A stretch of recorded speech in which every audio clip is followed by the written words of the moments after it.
OTT platforms ने हाल ही में बहुत सारे स्टार्स को जन्म दिया है, इतना कि आज एक ऐसा दौर है सभी के पास एक्सेस है इंटरनेट का, तो ओटीटी प्लेटफॉर्म्स पर रातों रात बहुत से लोग स्टार बने हैं। तो आपको लग रहा है कि एक तरफ बॉलीवुड इंडस्ट्री, एक तरफ साउथ के भी एक्टर एक्ट्रेसेस को बहुत हाईलाइट मिल रहा है नेशनल लेवल पर, और ओटीटी एक बहुत अच्छा प्लेटफॉर्म साबित हुआ उन यंगस्टर्स के लिए जिनको मेन स्ट्रीम में बहुत आसानी से एंट्री नहीं मिल पाती।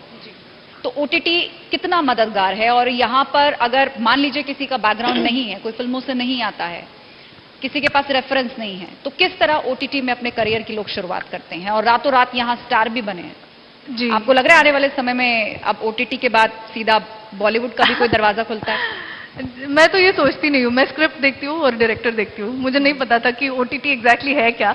मुझे पता था कि इम्तियाज अली है और उन्होंने मुझे सिलेक्ट किया है, मेरे लिए बहुत बड़ी बात है, और एक बहुत ही अच्छी कहानी है। तो मैं कहूँगी अगर कोई जब मैं ट्राई कर रही थी तो कई बार ऐसा लगता था कि यार क्या होगा इसके बाद, मतलब ये कभी भी होगा या नहीं होगा, will I reach that height where I want to reach और नो।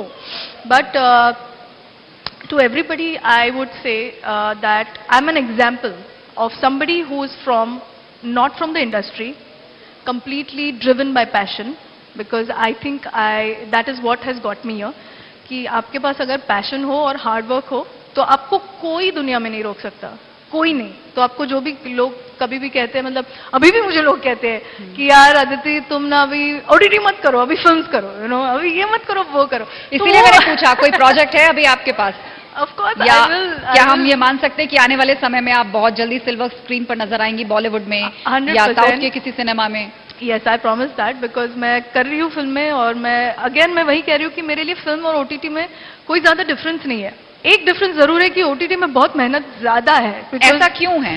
बिकॉज वो टाइम कम होता है और जो राइटिंग है वो बहुत ज्यादा होती है। लिटरली एक अगर आप शो लेते हैं, मतलब आप जैसे कहना चाहते हैं कम बजट में बनता है, फैसिलिटीज भी कम नहीं होती नहीं, हैं, बजट की बात ही नहीं है, वो कम समय में उसको पूरा करना है। नहीं, ऑडियंस का की भूख उतनी होती है। मतलब 7 एपिसोड या 10 एपिसोड आप अगर गिन ले तो ऑलमोस्ट 3 फिल्में होती है। वो रिटन मटेरियल इतना होता है कि आपको हर एक मोमेंट परफॉर्म करना पड़ता है। ये नहीं होता कि कट टू गाना चला गया या कुछ और कहीं चले गए या फिर आपके ख्यालों में पास चले गए, स्कोप नहीं है। मतलब आपको सब दिखाना पड़ता है। So actor has to perform it, writer has to write it and director has to direct it. So सभी लोग जो ओटीटी करते हैं सभी थक जाते हैं। मतलब मुझे तो दो महीने का ब्रेक लेना पड़ा आफ्टर डूइंग पम्मी, क्योंकि रेसलिंग की उसमें मैंने, और भाग दौड़ की इतनी ज्यादा, और emotion and what not happen to Pammi. So it's very emotionally taxing, at the same time it's a lot of material. Even Bobby sir was very tired, मतलब उनको भी एक पॉइंट के बाद ऐसा हो गया बस हो गया, इसके बाद हम ब्रेक लेंगे। तो ब्रेक होता था 8-10 दिन का, फिर हम आ जाते थे भोपाल शूट करने। So it's a little hectic then films, yeah certainly. कोई भी कलाकार जब फिल्में करता है या वेब सीरीज करता है तो सब याद रखते हैं कि वो वाला गाना किया था, वो सीन बहुत अच्छा था, उससे जुड़ी हुई कुछ मेमोरीज होती हैं, कुछ फेवरेट डायलॉग्स होते हैं। जी, तो शी का कोई डायलॉग आप ऐसा जो आपको अपील करता है और आप हमारे दर्शकों के सामने बोलना चाहेंगी उतनी बोल्डली? आई थिंक मेरा एक डायलॉग बहुत ही ज्यादा फेवरेट है शी का, मेरे को पगार मिलता है मेरे लिए ठीक है। That is my favourite line. और अगर आश्रम से कहें तो? Thank you. आश्रम से आई थिंक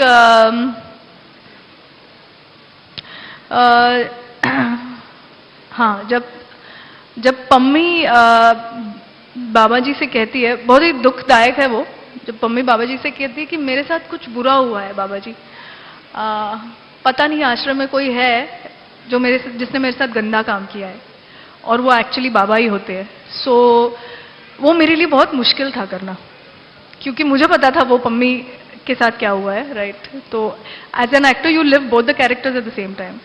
तो मुझे बहुत ही बुरा लगा पम्मी के लिए, और वो आई थिंक मेरा एक बहुत फेवरेट डायलॉग है as an actor, but for Pammi I felt very bad. हमने सुना है कि रियल लाइफ में भी स्कूल में एक लड़के ने आपके साथ कुछ किया था और आपने पीट डाला था उसको। स्कूल में तो मैं सबको पीटती थी, मतलब अच्छा। एक लड़का नहीं है, मैंने बहुत से लड़कों को पीटा है। मैं तो बाइक वाइक चला के उनके पीछे जाके उनको मार के वापस आ जाती थी।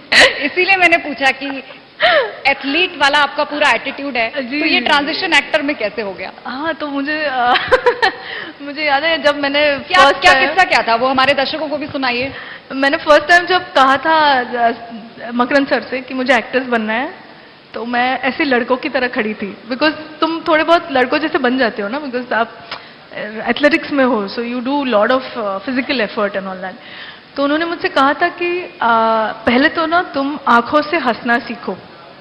तो मैंने कहा आंखों से हंसना वो क्या होता है? मैं तो नॉर्मल भी नहीं हंसती थी। तो फिर मेरे को समझ आया कि आंखों से हंसना is smiling from your eyes. You know, पहले के दौर में they used to teach a lady how to sit, you know, there used to be, school जाते थे लड़कियां कि एटिकेट सीखने, यू नो, जो फेमिना मिस इंडिया में भी होता है। So that's when I learn that लड़की बनना एग्जैक्टली होता क्या है, यू नो। तो मुझे वो अभिनय के तौर, मतलब अभिनय के जरिए से समझ आया कि मुझे ये ऐसे बिहेव करना है या फिर ये करना है, क्योंकि वो कैरेक्टर्स में मोस्ट, मैं तो लड़कियों के कैरेक्टर करूंगी ऑब्वियसली। आप फेमिनिस्ट हैं? सॉरी, बहुत फेमिनिस्ट हैं, बहुत strongly. feminist, yeah, I am a feminist. I stand up for women always, yeah. But I don't look down on men. Don't take me wrong. तो अच्छा ये बताइए, लड़कों की पिटाइयां आपने की क्यों थी? देखो, कभी भी अगर कोई किसी के साथ गलत करता है तो वैसे भी मैं उसको पीट देती हूँ, लड़का हो या लड़की हो, ठीक है, मतलब क्या गिरा के मारती है? मतलब नहीं, दो भी ऐसे पछाड़ नहीं। या चाटा? मतलब मैं पागल नहीं हूँ, जस्ट रिएक्ट करती हूँ। तो आगे वाला अगर मेरे को, लाइक फॉर एग्जांपल जो आप बोल रही है, वो इंसिडेंट शायद ये रहा होगा कि वो लड़के ने मेरी दोस्त को छेड़ा था और वो रोने लगी। हम स्विमिंग जा रहे थे और उसने उसको छेड़ा और वो रोने लगी। तो मैंने कहा रो क्यों रही है? तो उसने ऐसे मुझे दिखाया कि वो लड़का है ना, उसने मेरे को कुछ तो बोल के गया है, कुछ तो किया होगा, आई डोंट रिमेम्बर ना, स्कूल में। So I said, why are you crying, why didn't you give it back? So she said, no, Aditi, let it be. So I said, what the hell? Let me go and ask him. तो मैंने जाके उससे पूछा, उसने मुझे टशन दी कि क्या? मैंने कहा क्या? तो उसने पीछे से कहा कि he kind of touched me and he ran away. तो जब मैंने वो सुना, मैंने उससे कहा, you run the other way, okay? And I was going to hit him for sure. I was like, if you touch my friend, I'll hit you. School में था ये, okay? अभी मैं नहीं मारती हूँ किसी तो को। पम्मी को एंटी रोमियो स्क्वाड में भेज दें?